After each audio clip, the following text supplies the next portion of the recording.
क्या आपको भी लगता है कि आप एक गांव का जीवन बिता रहे हैं? क्या आपको भी लगता है कि आप अपने गांव में खुशहाल नहीं हैं? क्या आपको भी लगता है कि गांव से बड़े शहरों की ओर जाना चाहिए?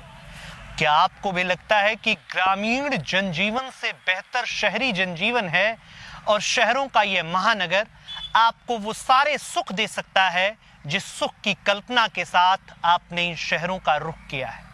ये कहानी आपके लिए है।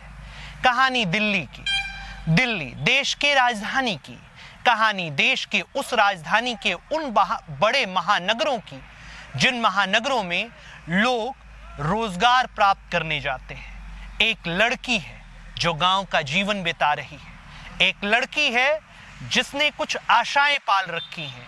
एक लड़की है जिसकी कुछ अपनी उम्मीदें हैं, कुछ अपने सपने हैं और उन सपनों की पूर्ति के लिए वो आती है दिल्ली। दिल्ली एक कंपनी में जॉब करने के लिए, एक कंपनी में अपने सपनों को पूरा करने के लिए, एक कंपनी में अपने सपनों को हकीकत बनाने के लिए। दिल्ली की एक कंपनी में इंटरव्यू चल रहा है और ये लड़की बाहर बैठी अपनी बारी की प्रतीक्षा कर रही है, अपनी बारी का इंतजार कर रही है। अचानक चपरासी आता है और कहता है कि आपको अंदर बुलाया गया है। अंदर जाती है। अंदर अभी कोई है नहीं, कोई आया नहीं है। पता चलता है कि इंटरव्यू लेने वाले लोग अभी आने वाले हैं, लिहाजा वो लड़की वहीं उनका इंतजार करने लगती है। अचानक चपरासी पानी लेकर के आता है और जैसे ही वो पानी लेकर के आता है, लड़की से कहता है, मैम एक गिलास पानी। लड़की कहती है, अभी तो मैंने पानी पिया था। तो उसने कहा कि कोई बात नहीं मैम, ये कंपनी का रूल है और कंपनी के रूल के हिसाब से जो भी नौकरी के लिए आता है वो हमारा मेहमान होता है और मेहमानों का स्वागत पानी से ही किया जाता है। लड़की पानी पीती है। पानी पीती है अपनी प्यास बुझाने के लिए। लड़की पानी पीती है अपने गले को तर करने के लिए। लड़की पानी पीती है अपने गले में चल रही सूख को बुझाने के लिए। लेकिन ये क्या, अब तो उसे किसी दूसरे के सुख का साधन बना दिया गया।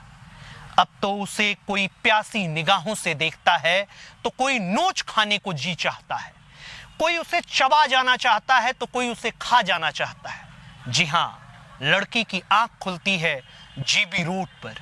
जीबी रोड वह स्थान जहां वेश्यालय है, जहां वेश्यावृत्ति का संस्थान है, जहां लड़कियों की जिंदगी बद से बदतर बन जाती है और जहां का नरकीय जीवन लड़कियों के लिए अभिशाप है।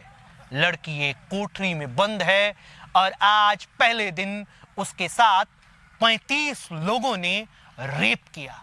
35 लोगों ने उसके जिस्म को निचोड़ा और 35 लोगों ने उसके जिस्म के साथ वो खिलवाड़ किया जिस खिलवाड़ के आधार पर उसकी आगे की जिंदगी और नरकीय बनती चली गई। बहुत नरकीय। रोज कभी 30, कभी 35, कभी 20, कभी 10, कभी 15, कभी 40 ऐसे वो लगातार लोगों को निपटाती है।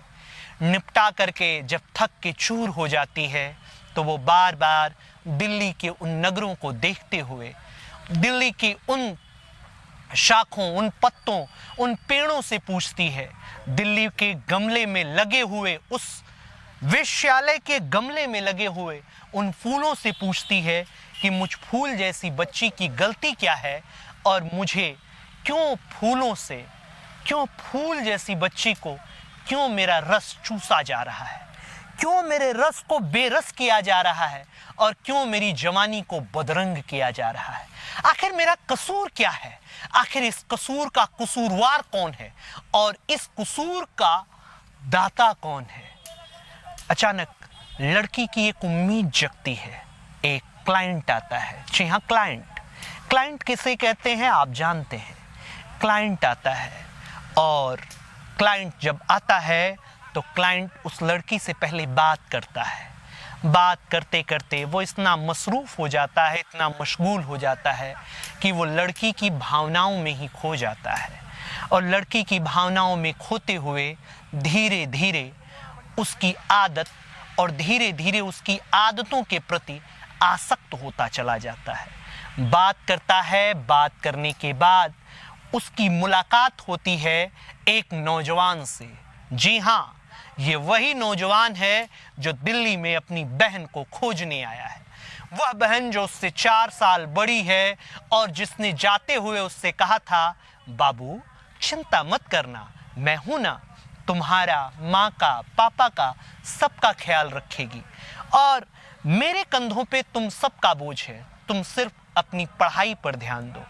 दीदी आज पढ़ाई पर ध्यान दिलाने वाली दीदी, आज बच्चे के सर पर अपने राखी के बंधन के साथ मासूमियत भरा हाथ फेरने वाली दीदी, आज एक ऐसे जगह पर है जहां उसके ऊपर कुछ दुर्दांत अपने हाथ फेरते भी हैं तो केवल अपनी जिस्म की आग बुझाने के लिए। वह लड़का अब बड़ा हो गया है, दीदी को खोजते हुए दिल्ली की नगरियों में भटक रहा है। अचानक इस लड़के से मुलाकात होती है और मुलाकात के बाद यह लड़का वेश्यालय में जा है। वेश्यालय में जाकर जब अपनी बहन को देखता है तो उसकी आंखों से आंसू झरने वाले ही होते हैं कि सहसा उसे एहसास होता है कि उसे इन आंसुओं को छुपा कर रखना है, अपने अंदर बटोर कर रखना है, क्योंकि इन आंसुओं का सैलाब उसकी दीदी के लिए एक नया जीवनदान बनेगा। वह जाता है और कहता है, मुझे कोई लड़की दिखाओ। लड़की देखने की बात आती है तो लड़की से मिलाया जाता है। लड़कियां सामने आती हैं तो वह सहसा अपनी दीदी को चुनता है।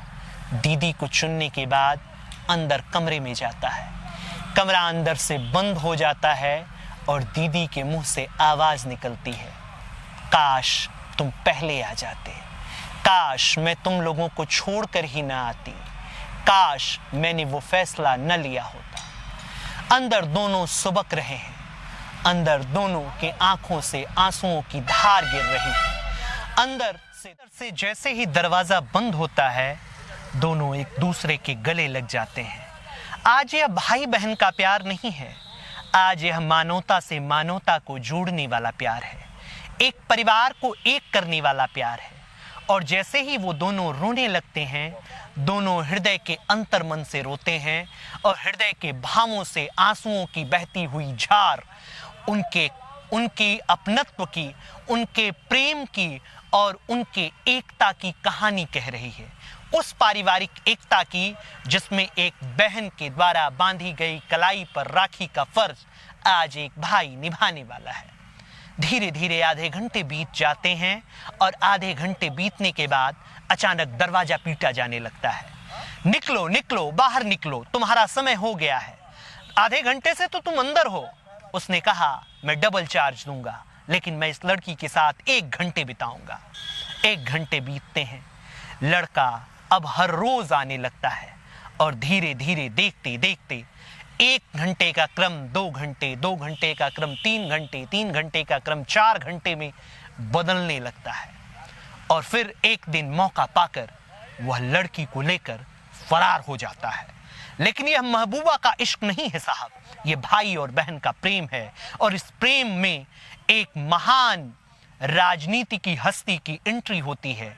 नाम स्वाति मालीवाल, सामाजिक कार्यकर्ता, राजनीतिक कार्यकर्ता और महिलाओं के लिए काम करने वाली नेता, महिलाओं के लिए काम करने वाली देवी तुल्य, जननी तुल्य और माता तुल्य स्त्री। माता तुल्य स्त्री और जननी तुल्य स्त्री स्वाति मालीवाल से जब वह दोनों भाई और बहन मिलते हैं तो इस मामले की जांच शुरू होती है।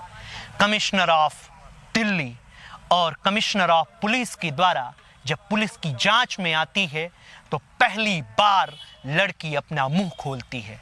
मुंह खोलती है उन दुर्दांतों के खिलाफ, मुंह खोलती है उस चपरासी के खिलाफ।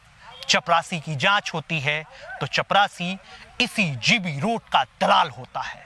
वह दलाल होता है उन लड़कियों का जो लड़कियां खूबसूरत होती हैं, मासूम होती हैं और अपनी मासूमियत से वो कहीं भी नौकरी पाने के लिए निकल जाती हैं, कहीं भी अपनी आशाओं और उम्मीदों के संचार में निकलती हैं। उन लड़कियों को न केवल वह फंसाता है बल्कि उसे ले जा करके जीबी रोड पर बैठा देता है। अभी इस वक्त मामले की जांच चल रही है। जांच के बाद कुछ अभियुक्त पुलिस की हिरासत में हैं। साथियों, ये कहानी सुनाने का मकसद आपको डराना नहीं है। यह कहानी सुनाने का मतलब आपको लोगों के बीच के जुड़ाव से रोकना नहीं है। यह कहानी सुनाने का मकसद महानगरों में आपको जाने से रोकना नहीं है और महानगरों की चकाचौंध से आपको सतर्क करना है। महानगरों की चकाचौंध में कौन कौन सी चीजें होती हैं, यह बताना है। महानगरों की चकाचौंध बहुत बड़ी है, बहुत अच्छी है और इस चकाचौंध में आपके लिए तमाम उम्मीदें और आशाएं भी हैं।